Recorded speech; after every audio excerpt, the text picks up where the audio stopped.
Oh, that is badass. I know. So stupid. Meet Palle Bo, a full-time traveler and digital nomad from Denmark on an epic journey around the world. This is the Radio Vagabond. Welcome to the third installment of Season 6 of the Radio Vagabond. This is episode 187, and in this one we're going to a couch crash in Connecticut here in New England.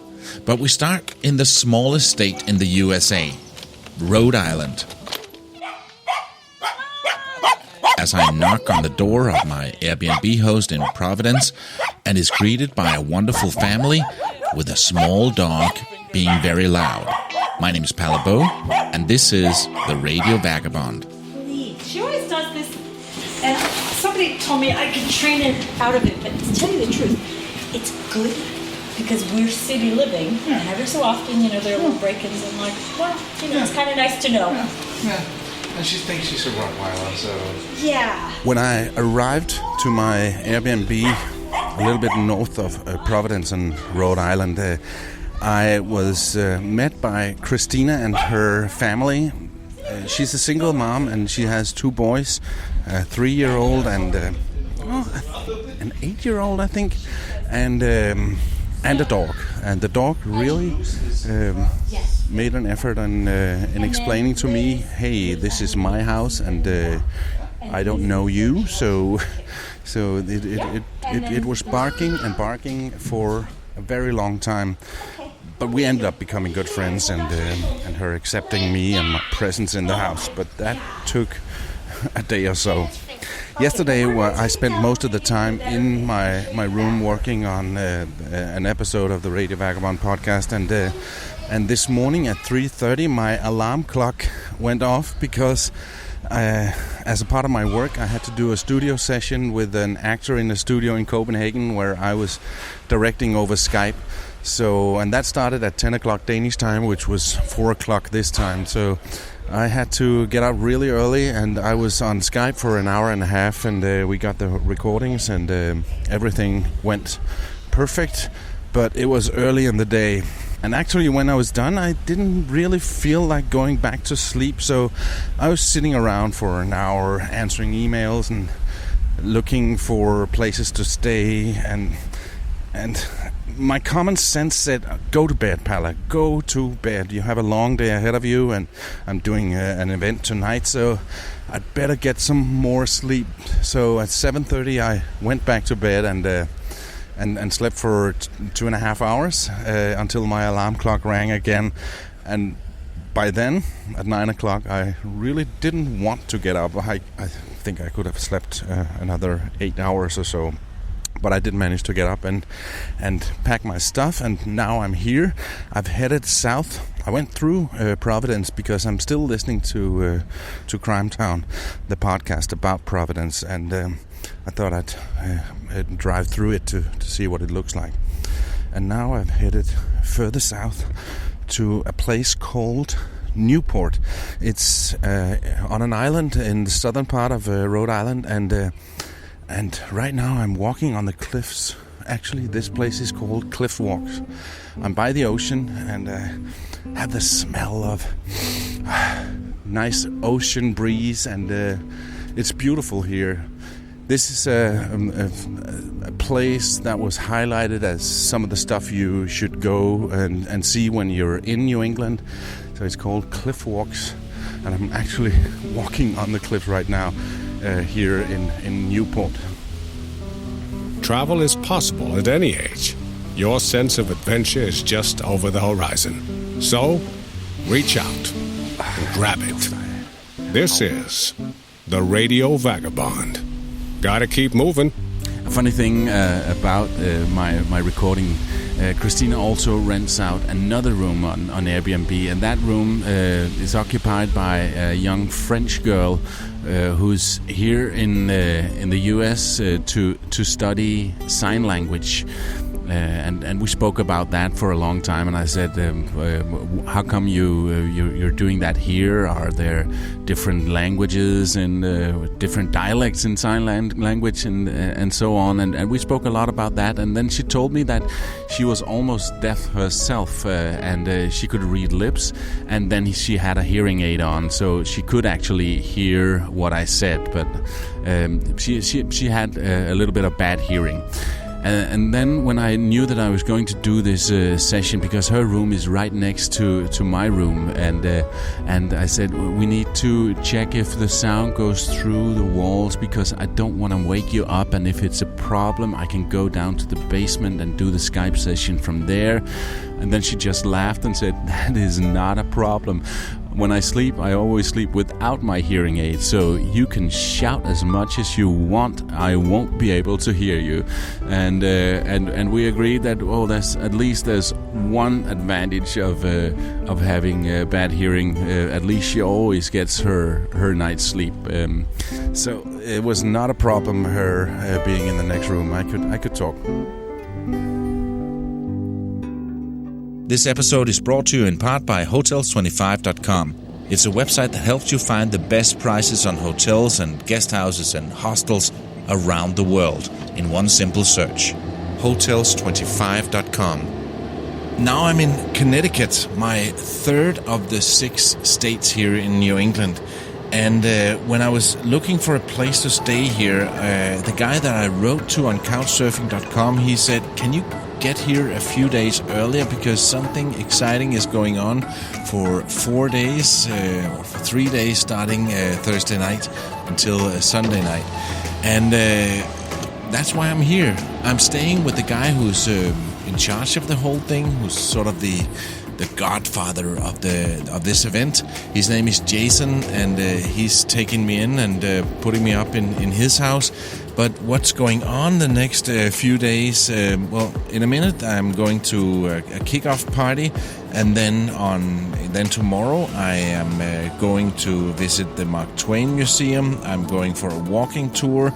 I'm going to another party at night. On Saturday I'm going on a hike and yet another cookout party. And on Sunday, pancakes in the park, sort of a brunch fest is what they call it. And then we're going to visit the Pez factory, those white candy things that is always in a plastic container where you tilt the head and out comes a Pez. These things are being produced here in Connecticut. And then at night on Sunday, there's pizza in the park and the farewell party. This is all part of the Connecticut Couchsurfing community, and as far as I can see, there are hundreds of people coming and lots of events, and I'm sure I will find some new friends among those people. I'm really looking forward to this. Let me tell you a little bit about the Couchsurfing concept before I meet my new friends here. Couchsurfing.com is a free platform where travelers and hosts find each other and organize a place to spend the night. It's called Couchsurfing, but typically you don't sleep on a couch. I've done it all over the world, and every time I've had my own room. You basically just sign up and get free access to available hosts. Couchsurfing was launched in 2004, and today they have more than 15 million users. You can search for hosts in over 200,000 cities all over the world, and you have the opportunity to message these hosts and kindly ask them to open their home for you, for no cost. So no money changes hands, but you shouldn't see this as a free hotel. It's expected that you talk to your host and get to know them. I mean, that's why they're opening their doors in the first place. Yeah, it's nice to save money when you're traveling, but that shouldn't be the main reason. It's also normal to give them a small gift.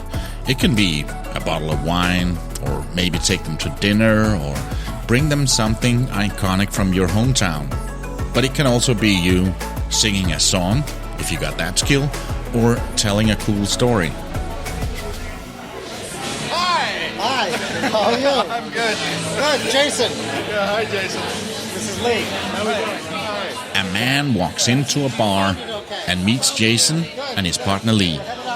I know that sounds like a beginning of a bad joke, but that's what's happening here.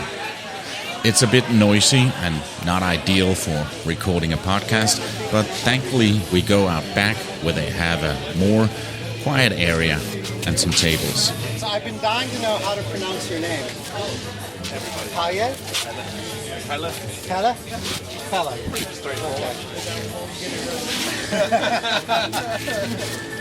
Is it Danish? Yeah. It is a Danish name. You are listening to the Radio Vagabond, your guide to taking that first step towards living a more fulfilling and adventurous life. If Paula can do it, why can't you? So now we're here in Connecticut with a nice cold beer, and I'm with Lee and Jason. And Jason, you're one of the organizers, or you are the man. Well, I wouldn't say the man, but I am one of the organizers. And you're wearing a T-shirt that says hosts. So can you tell me what is going on? What is this thing that's going to happen this weekend? Wow, I mean, this is the second one we've done, so we had such a great turnout last time that we wanted to do it again, and we're just bringing people from all over, hopefully the world. You're here, so we'll have some other people from all around that are flying in and coming in and showing that even though Connecticut's a little tiny state in the United States, there's really a lot of interesting stuff here for people to see, whether it's, history or the outdoors or just some really interesting, neat stuff. Connecticut's got a lot of stuff happening. This is their second couch crash, and they call it Connecticut Couch, since it takes place in Connecticut. Not only is this my first couch crash, it's also my first time in Connecticut, and I'm not the only one. Not many tourists come here, even though it's so close to both New York and Boston. Yeah, I mean, we're an hour and a half, 2 hours from New York, an hour and a half, 2 hours from Boston, and yeah, you got to see Boston, New York. There's some famous things and nice places to see in the city life there. But when you get to Connecticut, there's a lot of history and outdoor and beauty, and Connecticut more so was very industrial in the early 1900s, late 1800s, and a lot of firsts happen here in Connecticut. The first hamburger, the first telephone booth, things like that are all from Connecticut. So yeah, there's a lot of great stuff happening here. And a big casino. Where you work. I was just told the story about it. Maybe we should share it, because I would think Macau or Las Vegas or maybe Atlantic City, but it's here. Yeah, I mean, actually, two of them. At the time, the two largest casinos in the world. When they say casinos, it's gaming floor space. So you've got a lot of casinos in Macau, a lot of casinos in Las Vegas. So they share a lot of competition. So they can't grow as large with their gaming floor. But because there's not a lot of competition up here in Connecticut, the gaming floor space is huge. So yeah, big place, make a lot of money, and again, it's in the middle of nowhere, so it's nice. You're not just in this big city. You've got a lot of stuff to see around that's not just gambling. What do you do there? Stand at the roulette table or deal cards or no security guard? Yeah, I don't know if I could do that. Actually, I work in the retail department. I'm the manager of the retail department for the casino, so I'm off the floor, which I prefer. Yeah. The Couchsurfing community also organizes couch crashes. Those are multi-day events that members put together to celebrate their local couchsurfing community. They are awesome ways for the locals and travelers alike to connect and learn about the area and see it in a whole new way. I've heard about them, that it's also a great way to make new friends and get an unforgettable experience. Yeah, I mean, it's nice. It's a way to bring, when you get a lot of couch surfers in the local area that are very devoted and into couch surfing, to say, hey, we want to show you what we've got here. Come see us. And Connecticut might be the last place people would think of because it's such a small place. You'd think of New York or Boston or San Francisco or Detroit. But, we've got a lot happening here. We've got a really loyal, dedicated, active group of couch surfers here.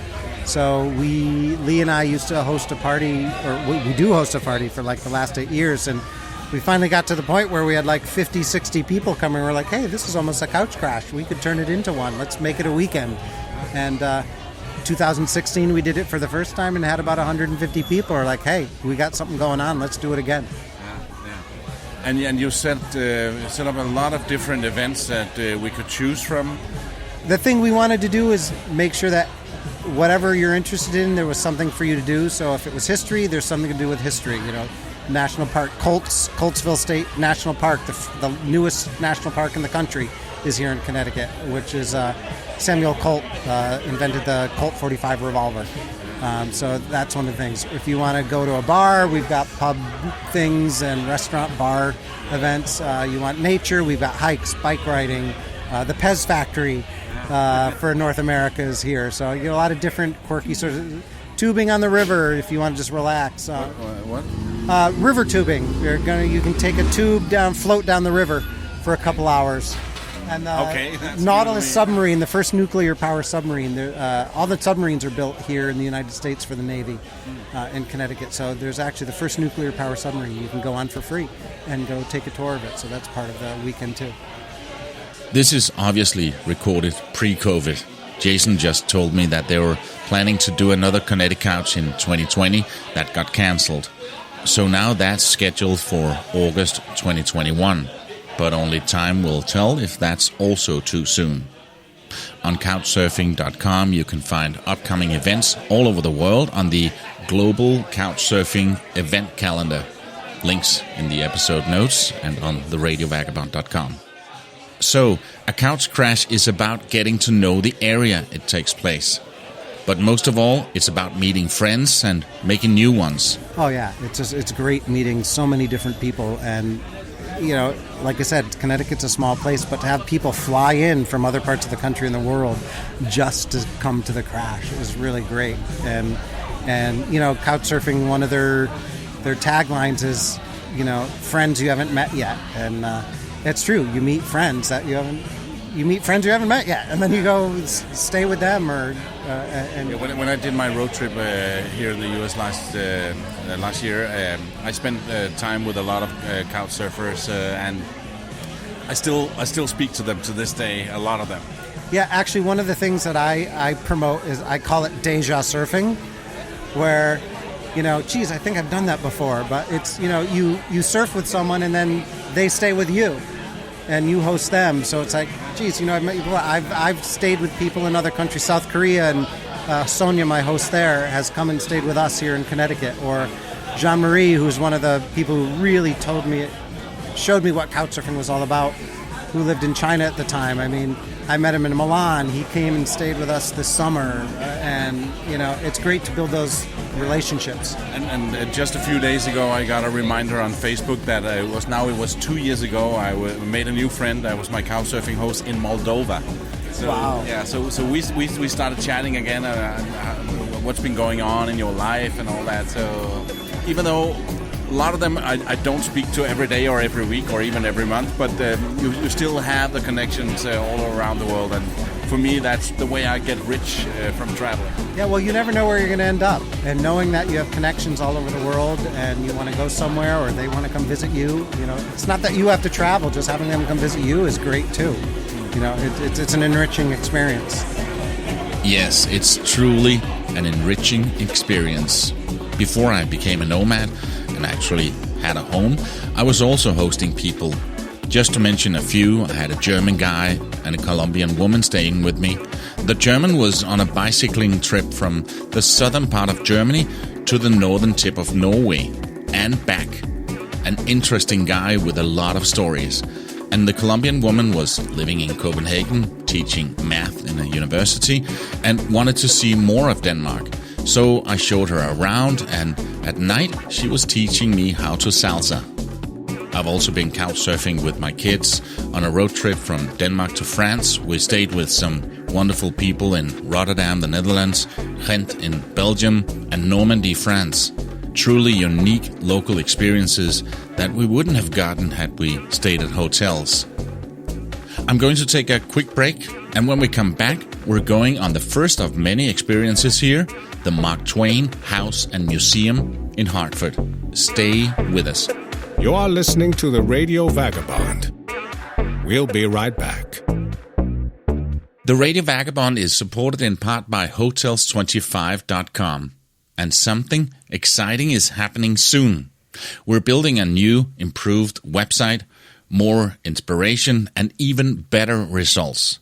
It's so exciting what's going to happen, and I can't wait to tell you more about it. If you're listening to this episode sometime in the future, after mid-March 2021, and I know a lot of you guys do, it's already there. So head over to hotels25.com and make a quick search. I guarantee you that you won't find a better price anywhere. And in fact, if you do so, hotels25.com will refund the difference. And now, another message from a listener. And this time it's a voice message. Someone has clicked on the banner on the radiovagabond.com where it says, "Talk to me." Hi Pablo, it's Phil Chesterton. I'm here in sunny Yorkshire. Just wanted to say thank you for the podcast. You've got me through so far through the lockdowns here in the UK. It's great to travel with you every weekend as I do my cleaning around the house, feed the dogs, bake some bread and go to a different country with you. It's been a really long, hard lockdown and we're not through it yet, but what's really kept me going is listening to you, listening to the places you've been and the people you're talking to. It really gives hope and light at the end of the tunnel. Thank you ever so much and keep travelling. Take care now. Thank you, Phil from sunny Yorkshire. Wonderful that you would take the time to say hi. And I'm not even going to spend many seconds talking about the fact that my name is Palle, not Pablo. I know it's a difficult name for anyone not Scandinavian, and as long as you listen, Phil, you can call me Pablo anytime. Trust me, I've been called worse. If you also want to do what Phil did, click on the Talk to Me banner on the website, on the radiovagabond.com, or in the link in your podcast app. And then record your voice and re-record it if you don't like what you said. Once you're happy with it, just click send and I get a little soundbite that I can use on the show. Only thing is that this Tell-B app only works in Google Chrome, but both on a computer and on your smartphone. If you prefer to write, you can send an email to a listener at theradiovagabond.com or go to contact on theradiovagabond.com and fill out the form. Thanks. All right, so And now back to Connecticut, where we're meeting the next morning on a square in Hartford. So Margaret is doing the Holtzville National Park. If you're doing that, please stand with Margaret. With 125 people living here, Hartford is the second biggest city in Connecticut after the slightly bigger Bridgeport. So, the Old Newgate Prison and Mine Tour is with Jason. Right here.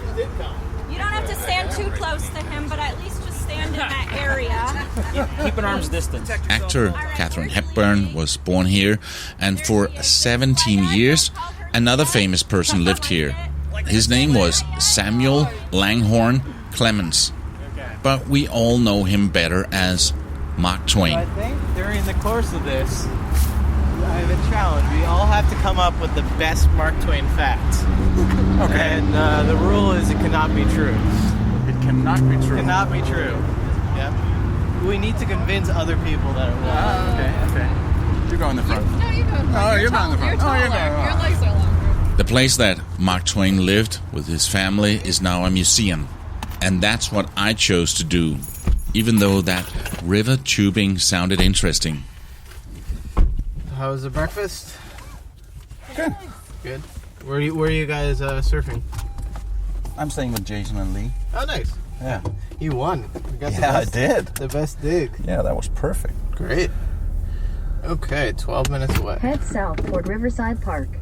Let's do it. Sam Clemens, a.k.a. Mark Twain, was born in 1835 and died in 1910. When he was in his late 30s, in 1873, he had this house built and wrote some of his most famous stories here. The Adventures of Tom Sawyer and its sequel, The Adventures of Huckleberry Finn. He's known as the father of American literature and the greatest humorist the United States has produced. Alrighty everyone, here we are on the porch.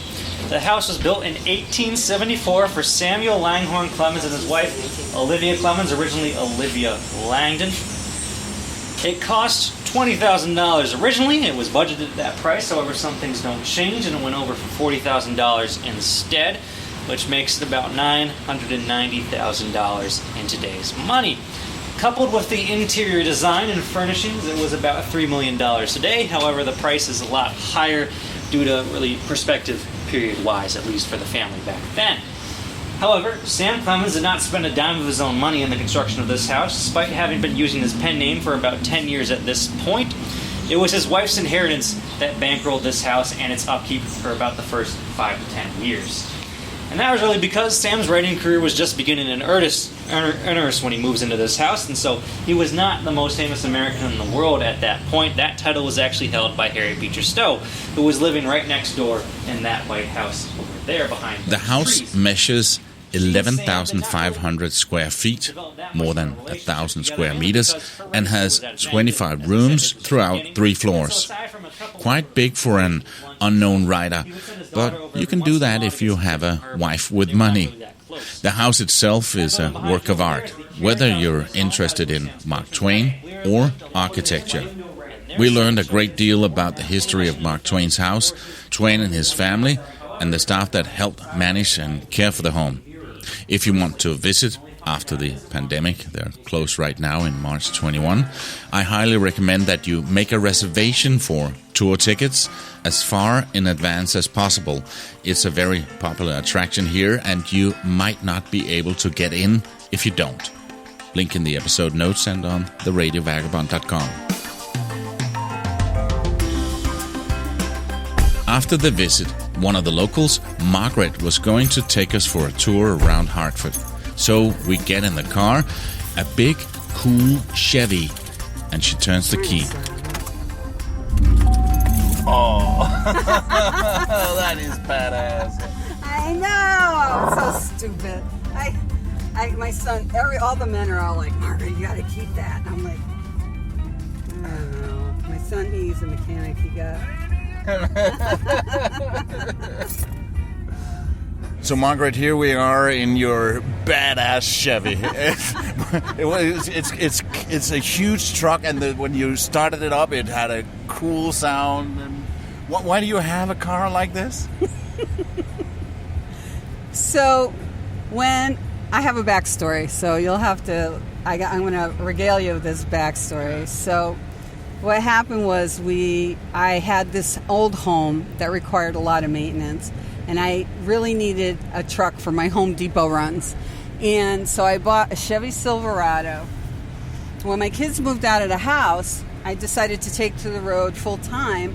And I had my tent and my kayak and my laptop. And I just wandered around the United States for about 8 years. And then I came back and I got rid of my house and I got an RV. And the truck was too heavy to tow behind the RV, so I got a Jeep. And I towed my Jeep. And then recently my Jeep died, and I needed to, I know, I was sad, because they're very social cars. I love them. And Did she have a name? She did not have a name. I guess I should have gave her a name, but she was pretty cool. She was really cool. I had this amazing rack on the top that allowed you to put kayak and still have the top off. So so you could go topless in it. So it was cool. And so a lot of people would stop by and go, "What the hell is that on top?" They thought I worked for Google because it looked like antennas up there, you know. And they say, "What is that on the top of your Jeep?" And I'm like, "Oh, that's a kayak rack." Anywho, it died recently, and I thought if I ever go back on the road, I would love to go back with my truck and my tent because that's how I was most comfortable in my kayak. Yeah. And so I bought another Silverado because it was super reliable and dependable, and it's easy to put my kayak in the back, and I can go places. So and my bike, throw my bike in there, and so that's why I love riding a pickup truck. Yeah. But the time that you did the traveling around the U.S., did you work at the same time, or? I did. I worked full time, and I worked IT project management. So I worked full time 8 to 5 Eastern Standard Time. So if I was on the West Coast, that was double tough. That was double tough because that was freaking 5 o'clock in the morning, and I am not a morning person. Well, tell me about that. A few days ago, I had to direct an actor in a studio in Copenhagen at 10 o'clock Copenhagen time. So that was 4 o'clock my time here. So yeah, that's tough. I'd had. It's more easy when you're in Asia. For me at least, not for you, but for me with the Danish clients. Then I can sleep late, and they go to work at 2:00 in the afternoon. Right. So that's better. That's how it was for me going to Europe. I would go to Europe. I would go to Europe, and I would work from noon their time or 1:00 their time to 9 or 10. And Europe's fabulous because the restaurants are always open till late at night, and so I could explore in the morning, work all day, and then go out and still enjoy the nightlife. When people ask me how long time I'm going to live this nomadic lifestyle and when I'm going to settle down again, I always say, well, until one of my kids starts having kids themselves and I become a grandfather. Both of them are only in their mid-20s and busy studying in universities. Amanda is studying arts and design at the prestigious Danish design school in Kolding, Denmark, and Clara is studying anthropology at Aarhus University, also in Denmark, and actually just wrote her bachelor about digital nomads. They both say that if that's what I say, I'm going to be traveling for a very long time because they are nowhere near starting a family. Margaret's story is quite similar. So, my son, his wife, they had a baby, and I became a grandma, which was freaking awesome. While I was there, I met a man, I fell in love. And I said if I had a chance for love, that I would settle down, and I did. However, I miss it terribly, and I am scheming every day to get back on the road full time. The reason we're in Margaret's car is that she's going to give us a tour of Hartford, and that's something she's done before, as she used to work as a tour guide. All right, you guys ready for this? Do it! Come on now! Where's your microphone? I don't need it. I got a big outdoor voice.